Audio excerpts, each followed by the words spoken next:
Welcome back to Grassroots Media. Welcome back to this week's edition of the Malone Director Service Haun and Sauce Show, where we cover everything on the diamond with the West Green baseball and softball teams. As always, I'm usually joined here by baseball head coach Adrian Sauceman and softball head coach Clinton Haun, but once again, we're starting out with just baseball head coach Adrian Sauceman. Coach, how you doing this afternoon? Doing well. A little better now that it's sunny, not rainy. Sunny, about 78 right now. Yep. Yeah. It feels a lot better, looks a lot better than it did last Friday when we sat down. Sure. But I know today's Thursday, kind of getting this in before you got the Green Fling coming up this weekend. I know you've got one of the many shirts that you've had throughout the years. How many of those shirts do you have? I got a couple. I don't know. A couple. A couple or a few or a lot? I've got a couple. They, if we have any leftovers, I usually try to fit into them. So I've got a few. I got a few.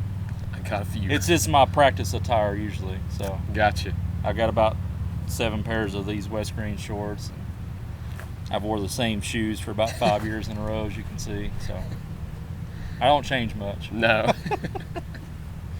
But looking at your schedule in the last week that we have to talk about, you picked up 3 wins. I know you joked about it before we turned this on that it was the Carter County edition because you knocked off Unaka here at home on Friday. You were actually able to get that game in whenever we were up in the press box last Friday. Somehow. Yeah. And then you played Hampton on Monday and Tuesday, picked up 2 shutout wins over them, 2 important shutout conference wins. Take me through those 3 wins that you had within a 5-day stretch. Yeah, the Unaka game, the show last week, we kept picking out the door and it was raining every 5 minutes. I made sure to make that the thumbnail too when all 3 of us were looking at it. I noticed. I enjoyed that. Actually, I didn't enjoy that because I knew. But anyway. You knew why. Right. Yeah, and it rained all the way up until about 6:30. Mm-hmm. And then luckily it stopped then. Field held up well enough. It wasn't great by any means, but it held up well enough to play on. So, Unaka game, we didn't. It's going to sound like I'm complaining. We scored 10 runs, but we didn't hit it very well. We only had 3 hits. I think they had 5 or 6 errors. Balls that we put in play, and some of them were pretty hard to hit balls. They kind of jumbled up a bit, and most of that was in the first inning. I think we scored 4 in the first inning, something like that, maybe. I was thinking 5. It could have been 4. It may have been 5. I don't know. In the first inning, a lot of those were off some tough plays, but after that, it's like they settled in, and they actually played a pretty good game. We didn't have 4 or 5 runs the first inning. I'm thinking about a different game. That was late in the game. It was 3-1 going into the 5th inning. Was it? Okay. I'm thinking about a different game. Or I'm thinking about the 6th or 7th inning. That's when we started scoring a little bit. It was 3-1 going into the 5th, and I told Lowe that the next day, their district opponent. He wasn't too excited to hear that. But they played really well. Pitching-wise, we threw it very well. We had Mason, Judd, and Connor. I think they combined for 14 strikeouts, 1 walk. I think they scattered 4 hits, something like that. They came around and scored 1 run. Pitching was great. Our defense was good. We just didn't collect on some spots that we should have collected on. You know what I mean? We hit the ball, but it was just kind of scattered. Yeah. But it was good to play because we hadn't had very many games during that stretch, so it was good to get that game in. Then we go up to Hampton Monday. First time I'd ever been there for a baseball game. We go up there. Again, we didn't hit it very well. They threw a kid that was throwing it pretty slow, got us out in front, brought another kid in that was throwing a little better, so it kind of messed us up a little bit. Then they finished with a kid that's kind of in between. So they had a good plan there as far as pitching. It's one thing I've heard about Hampton so far is they mix things up a lot on the mound. The point kid, he's good. I think he's better right here behind the plate than he is anywhere. He can really affect the game right there. But yeah, I don't know that they have anybody that's just going to absolutely shut somebody down, but they have several guys that can mess you up a little bit, So I mean, credit to them, they do a good job with that. Braden threw up there, school record 14 Ks. That was a pretty awesome thing to see. Defense. Is that 14 Ks for a single player? Yes. Okay. Yeah. Because I think you mentioned was Unaka 14 strikeouts too. Right, but combined just the one. Yeah. Okay. Our defense, we had 2 or 3 really good plays over there too. Mason at third base had one really good play. I know our right fielder Brandon Hunter, he had a line shot right at him, and he come up with it too. So your defense played well. Pitching was off the charts. Offense did just enough. And Tuesday it repeat. Pitching was great. Mason struck out 13. I think he scattered 2 walks, a couple of hits. Our defense, we did have 2 errors in that game. We had Maddox and Judd. There's a ball in the 5-6 hole, and they just run into each other. I don't know how many tackles Maddox had in football this year, but add another one to the total from that night. Just laid him out. And then it could have been the last out of the game. Actually, there was a little high chopper to Mason right there off the mound, and he kind of stumbles a little bit and ends up being safe. But we get the next guy out anyways. But again, our offense, I think we had 3 or 4 hits and just kind of scattered it a little bit. We took advantage of some base running stuff. Thank goodness we've got that going for us. But if out of the 3 phases of the game, if one of them struggling, I would prefer it be the offense, and pitching the defense be the way it has been, especially the last 3 games, really going back to the last 5 or 6 games. We've been throwing it and hitting it well, and that wins you a lot of ball games, whether your offense is putting up big numbers or not. So we've been fortunate with that. But it's 3 games there, I think 41 Ks and 41 5 Ks, walks. and you outscored them. What is that? 21-1. Yeah, 5 walks and 41 strikeouts. That'll play. That might be a school record in a 3-game stretch. I've never had better. I know that. My 11 years here. So, and I played for some of those teams for Coach Bowles. I can tell you, we wasn't better than that. We wasn't when I was pitching. I know that much. But yeah, 41 Ks in 3 games is something remarkable that I don't know if you've ever seen here at the school before. But looking ahead at the schedule you've got, it's coming down to the end of the season now where you're going to have a lot of games back to back to back, so many games within so many days. Take me through the schedule from now until next Thursday. I know you've got the Green Fling this weekend. You've got some conference games still left on the schedule. I think you've still got Johnson County left. You've got North Green next week also. You've got a makeup date, I think, also. So just take us through everything from now until next Thursday. So we don't play today. Beautiful day. Of course, beautiful day. We don't play today. Tomorrow it's supposed to rain. We've got 2 games scheduled here. We're supposed to play one of them against Knox Central out of Kentucky, about 2 hours away. Pretty good team. Don't know a whole lot about them, but from what I can tell, they're pretty good. Then the next day we play Carnes, which Drew Patterson's down there, head coach now. I think they're kind of in a rebuilding mode, but they're still going to be a tough team to play. Still a tough 3A team. So those are the 2 teams that we're scheduled to play now.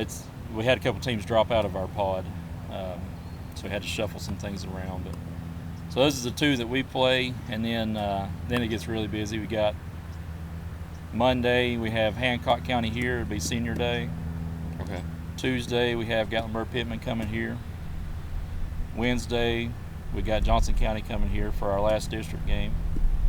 Thursday we go over Dandelion Field over there with Coach Lowe. My daughter's going to love that. Those things should be sprouting out pretty good out there right now. Is that her favorite field to go to every year? Just because of the dandelions, yeah. And he knows it too. That's a funny thing. So I ought to tell him Monday when I go talk to him, just don't mow it as much yet. Just leave the dandelions out there. He don't mow it anyway. And then, of course, Friday we got prom, so we took the day off on that one. And then the following Monday we go to Knox Carter, and that's it. We start tournament after that. So, how excited are you for this year's Green Fling? Yeah, I mean it puts a little damper on it that we had a couple teams drop out. Our total here went from 8 games to 4, and depending on tomorrow, it may drop even more than that. But I don't know. It's always cool to get other teams that you don't typically play in. Obviously, the Kentucky teams you're not going to schedule a home and home with them, right? Yeah. So a situation like this, about the only time you play somebody like that, it's cool. And I think Adam Hamer, I think he likes it more than I do, but I like hosting and watching other teams play. You don't get a chance to do that during the season because you're always playing. or you're working on a field or whatever. Or if you actually do get an off day, you kind of want to spend it at home sometimes. Yeah. But it's cool to get to watch some other teams play too, though. And then you go into that game Tuesday with Gatlinburg-Pittman. I know that's an opposite district game for you, which could potentially be a regional matchup that you see later on down the road too. If you make it to that stretch of the season, if they do also, what kind of measuring stick do you think that'll be for you? Yeah, whether they make it or not, or whether we make it, you still have common opponents there that you can kind of judge yourself based off of. So it's cool to play teams like that, potential region opponents, and that's why we do it. Yeah, it's we scrimmaged them early in the season, and I think we jumped out like 9-3 after 5, and then I think we brought in a couple younger guys a little bit, and I think the score ended up being like 12-10 or something like that. I don't know. But yeah, it's somebody you want to go compete and hopefully beat, and kind of see where you're at in the region. I think you already know kind of where you're going to be at going into the conference tournament. So that Johnson County game on Wednesday, I don't think it will affect too much. It don't. So preview that game for me too. I know Johnson County played Chucky Doak close this week. They kind of tend to get hot around this time of the year. We figured that out last year when they went through a stretch where they won the district tournament and then made a little bit of a deep run into regionals. So what do you expect out of them on Wednesday when you square up against them? Yeah, they'll be tough. Don't know for sure yet how we're going to handle our pitching, who we're going to throw. No idea what they're going to do. So that's kind of a wild card a little bit. But you expect to go out and compete. And, we've talked about it for really since the Chucky Doak games there. That bee flying. Since the Chucky Doak games, we've kind of talked about trying to put ourselves back in the best possible position for the tournament. And finishing this season off, the last 6, 7, 8 games, whatever we got left, finishing off as strong as we can is certainly a part of that. And the Johnson County game, whether or not we move up any in the district standings or whatever, that doesn't make a whole lot of difference to me. I want to still come out and get that job done, Still got a little bit of a sour taste in my mouth from last year. So, they put us out. We won the season series, and then we lost 3 straight to them in the playoffs. 2 in the district and 1 in the region. Yeah. So still want to kind of get some redemption for that, I guess. So. I know somebody else who wants redemption too. Who's that? Coach Jason Lowe. Thursday, you'll go over there to Dandelion Field. It's been a long time since you played them. What do they have next week, schedule-wise? I'd have to go back and look. He probably took the whole week off just to prepare for it. He could have. Wily old veteran. I think that was your opening game of the season, was it not? No, we had Elizabeth in here, and then yes. Then went up to Unicoi for an absolute butt whooping, and then we come back down here. I think it was their opening game of the season I'm thinking about, but yeah. Crazy scheduling by him. First game of the year and then almost the last game of the year. You get basically a whole season apart from playing each other. So we've done that the last 2 or 3 years. Do you really know what to expect in that game? You don't, because I think about our team and how much we've changed over 6 weeks, and I'm sure his team has the same. It's always fun to get together and play. So hopefully, you have good weather. It looks like we do. Hopefully so. Yeah, the long range forecast for next week look good, so hopefully it stays that way. I'm sure Allie will be excited. Yeah, she will. She likes going out there, yeah. I'm sure she does. Does she just pick dandelions the whole time? Yep. There's plenty of them to pick. There is. Malone Record Service, you got anything ready for us this week? Yeah. Hopefully nothing happens. There's a girl running right there. Hopefully she don't fall. If she falls and into a car and busts a windshield, I got a number for you to call. Right there. Malone's Record Service. Call my good buddy Hop. Tell him I sent you. You might get a little deal. You might take $1 off. I don't know. Maybe. When's the last time he's made it down here for a game? Probably since we were playing. Nah, I'm just kidding. It probably has been 2 or 3 years, I guess. I don't know. We need a petition and mention this every single episode until he comes and watches one. It don't matter. He don't watch the shows. So. You don't think he does? He don't. Every now and then, like when something comes up, I'll take a video of it and I'll send it to him and Rick. That's the only way he sees anything going on with it. Did you ever get a hat? No. You still haven't got a hat. Still ain't got a hat. Still haven't got a hat. Wow. Still ain't got a hat. He does get a banner for us right out there next to the flagpole every year. Shout out to Malone's, but no hat yet. One thing that I forgot to mention that I want to talk about before we cut this off, we talked about Gatlinburg, Pittman, Johns County, and North Greene. I forgot all about Hancock County on Monday. And that's a special night, as you mentioned, because that's senior night. I know you've got 3 senior banners hanging up right there. Talk about each of those seniors and all they've meant to West Greene and your time here with them. Yeah, they've meant a ton, and all 3 of those guys have played quite a bit too. We got Judd, number 2 here. He's played pretty much from day one. Shortstop, second base. He played a little bit of third base his freshman year, I think. He's always been a lot of always speed demon, right? And I think he's got a few school records. He does, and I've told him for 4 years, I don't care how you get on base, just get on base and we'll get you around and you come score a run for us. And he's done that a lot. He's got the career record in runs and stolen bases, and there's a couple other things that he's close on. But it's seeing the transformation in him too, from the time that he come in to where he is now, as a leader, as a young man. It's the same with those other 2 guys too, with Mason McKamey and Maddox Garber. Like that's, it's the records and stats and all that stuff's great, but man, the relationships that you build with these guys and seeing how they grow up over a span of 4 years, that's the best thing about it. And you forge some lifelong relationships with stuff like that. That if I wasn't doing this job, I wouldn't have that opportunity to be like that with those guys. So not just with Judd, but the other 2 as well. It's an awesome thing. Mason, he's played a lot since day one. Some third base, some second base, some shortstop. He's played outfield this year. He's pitched. He's DH'd. First base? He's played first base before. He's played 1 or 2 of the corner positions. I think the only thing he hadn't done is catch. Okay. I don't know if we're going to put him back there, but I think that's the only thing he hasn't done over the course of these 4 years here. Always been a good bat for us in the lineup. And then you got Maddox Garber there. He didn't play as much his freshman year. He's behind a couple pretty good players at his position. But from sophomore year on, he's been in the lineup every day. And that's another guy. He's third, first, second.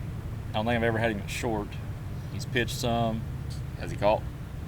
He's caught a lot. He's also played in the outfield. I don't know if he's played all 3 outfield spots or not. All 3 of those guys have played all over the place.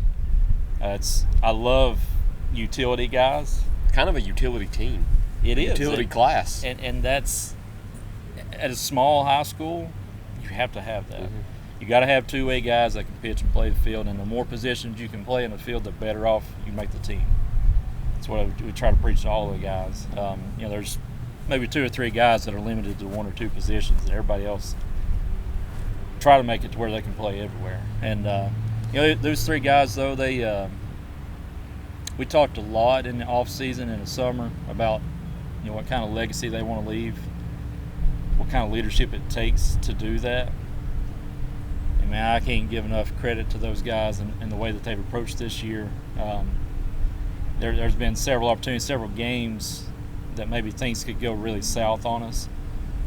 Some calming leadership there from those guys keeps us in the game. Just so what? Keep playing. They've been around for a while. They've seen a lot of things. Keep playing, and we'll see what happens. And I can't. They mean a lot to me, and the way that they've approached things this year, I couldn't be prouder of them for that. Like I said, the on-field accomplishments are great, and they've all 3 done really great things here on the field. But the way they've approached things, especially this year, we've got practice here. Who's the first one coming out? Maddox Garber, right? And that's a senior. A lot of seniors not going to be that way, right? So it's special stuff. You have special leadership like that, you have a good team, and I think we got a good team right now. We got a good thing going for us, and all the credit goes to those guys. He's got one of the most unique banners I've ever seen. Yeah. Tell me the story of that. So we were in Maddox. Yes. Come here. I'll let him tell that work. So we're just talking about senior night. We're talking about seniors coming up. He did his spill on you. I look up and I notice that you have one of the most unique senior banners that I've ever seen. Oh, my goodness. You've got a broken metal bat up there. Can you tell us the story about how that happened? You got to talk to the camera. Oh. So, we're in the middle of practice, and I was hitting off the machine, and I hit it off the sweet spot, and it just broke in half. Like, completely in half. And almost hit him in the head with it, so I don't think he was too happy about it. He was like, "Are you kidding me?" We're fortunate. Well, he was about to cry. I was almost in tears. Was it one of your favorite bats? Oh, yeah. It was Favorite his bat baby. ever. I hit 2 walk-offs in the same day with it. I mean, how can it not be was my it that favorite? bat? Yes. I was about to mention that before he walked out. Yes. Yes. I mentioned that. You've had some incredible memories here, and Oh, yeah. I didn't know that was that bad. Oh, yeah. So it's been What'd you do with it? sad. It's in my car. It never leaves my car. Awesome. You need to put it in a glass case somewhere. Oh, yeah. It'll be with me wherever I go, that's for sure. I need to preserve it. Maddox, we appreciate you for coming on. Coach, I think that's all we've got. You've got practice coming out here. We'll go talk to Coach Haun in just a minute also. He said he hit on a sweet spot. He hit on the handle. That's why it broke. I ain't never had the heart to tell him that. Well, he might see this now and realize it now. I love him. But, Coach, I think that's all we've got. We've got Big Tuna coming out here, too. Yeah. Big Tuna's always bringing We've got the till energy. next week before he gets out here. It takes him a minute. He ain't getting in no hurry. Look at them glasses. The man, the myth, the legend, Big Tuna. Yeah. All right. But, Coach, it's all we've got. We'll go ahead and jump into a break. We'll talk to Coach Haun after this segment, and we'll be back right after a word from our sponsors here on Grassroots Media. For more than 30 years, Tommy's Plumbing has served customers in East Tennessee with licensed and professional plumbing services. From installing your new faucet to replacing your existing piping system, our team at Tommy's Plumbing is trained to handle the job with professionalism, attention to detail, and integrity. By offering warranties on most products installed by our technicians, Tommy's Plumbing stands behind our work, ensuring that your plumbing needs are not only met, but that your problem is solved for the long term. When you need reliable and professional plumbing service, Tommy's is the only call to make. So give us a call today and let us show you the Tommy's difference.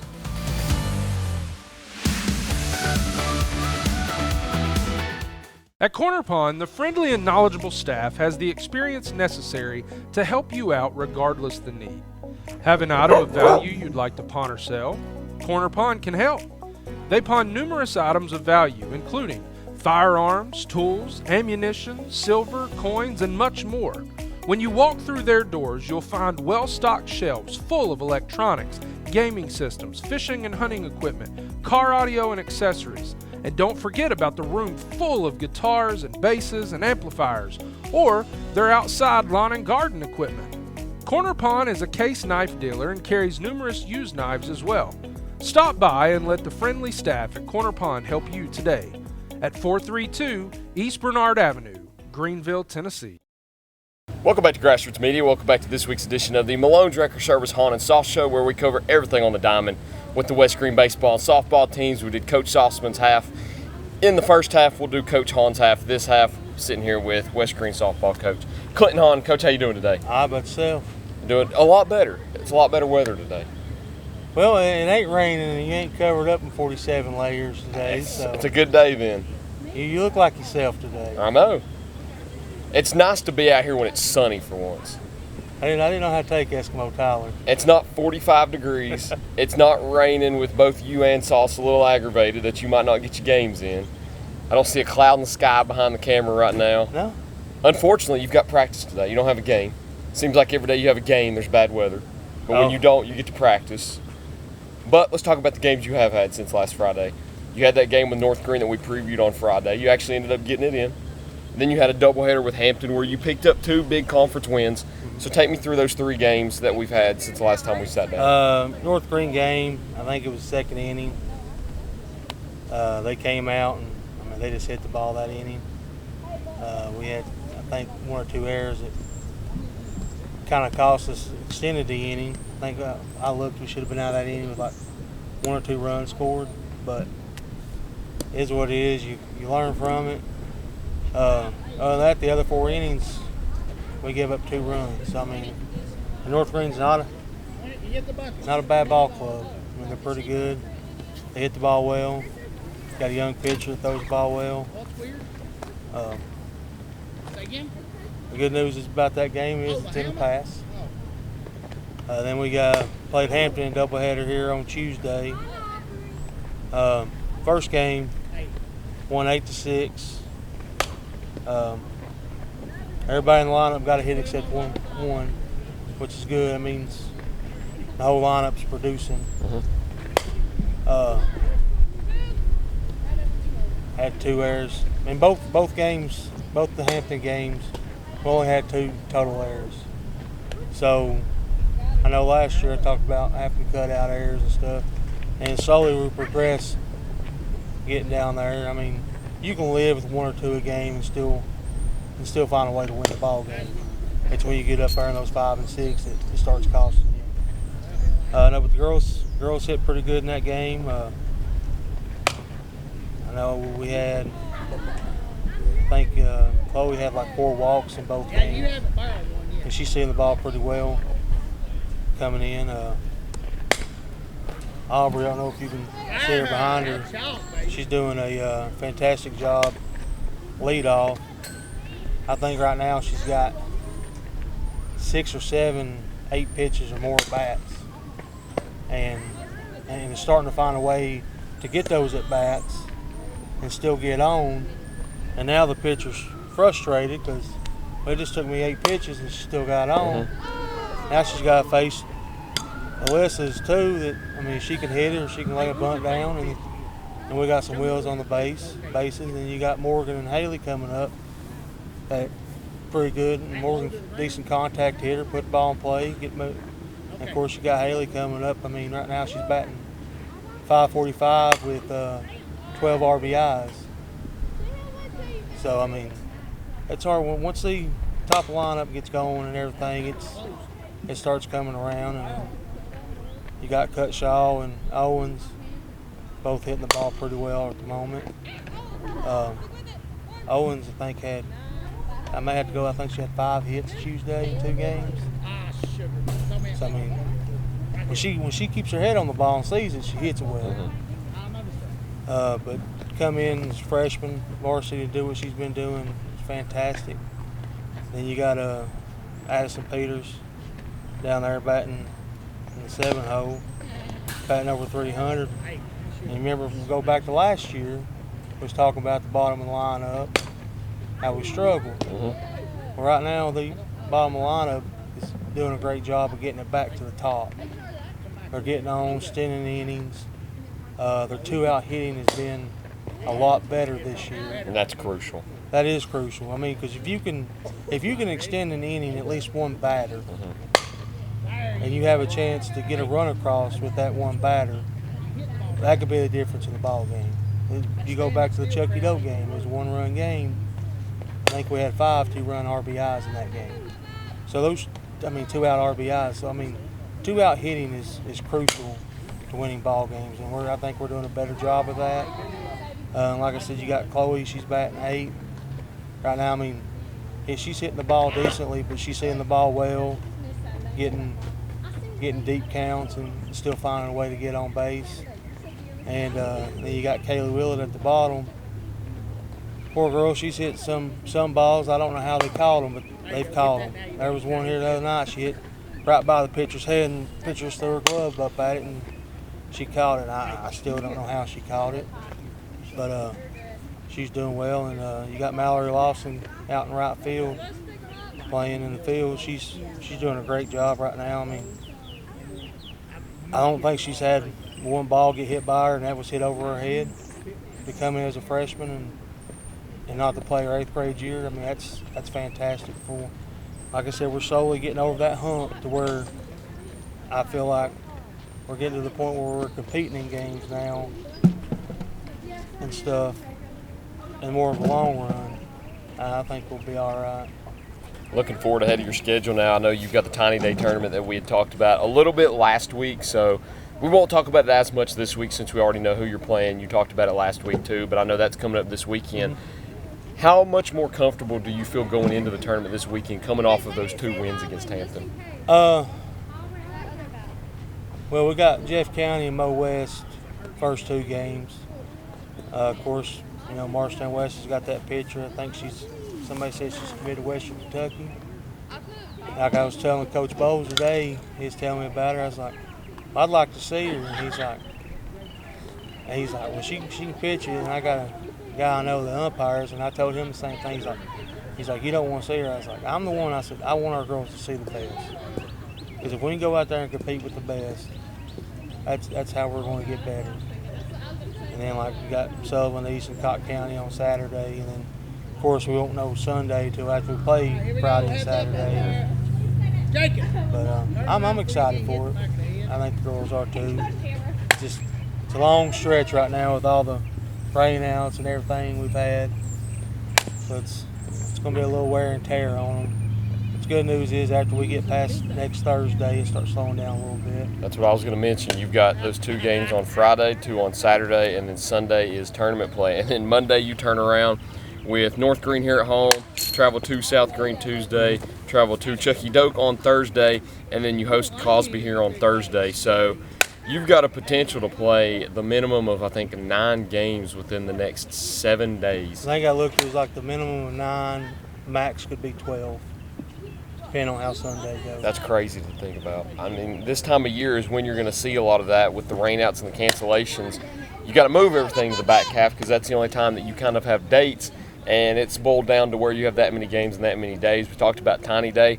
Let's go through the county stretch that you'll play Monday, Tuesday, and Wednesday. I know North Green on Monday is a non-conference game, but then Tuesday and Wednesday you get some important conference games with South Green and Chucky Doak. South Green, a team that you haven't played so far this year due to postponements and everything, and then Chucky Doak, the team that you got your first win over at the beginning of the season. So take me through those 3 games and what you expect in each one. I expect North Green. I expect a lot more competitive game. I think it was one of those that it was a mess out there. I told them I don't think mentally we was ready to play, just based off field conditions and all that. But I expect us to be a lot more competitive in that game. Of course, we'll see. It'll be the second time we've seen the pitcher, so we know what to expect. See the same one, so we know what to expect going into that game. Tuesday, another county game, district game. District games right now are crucial.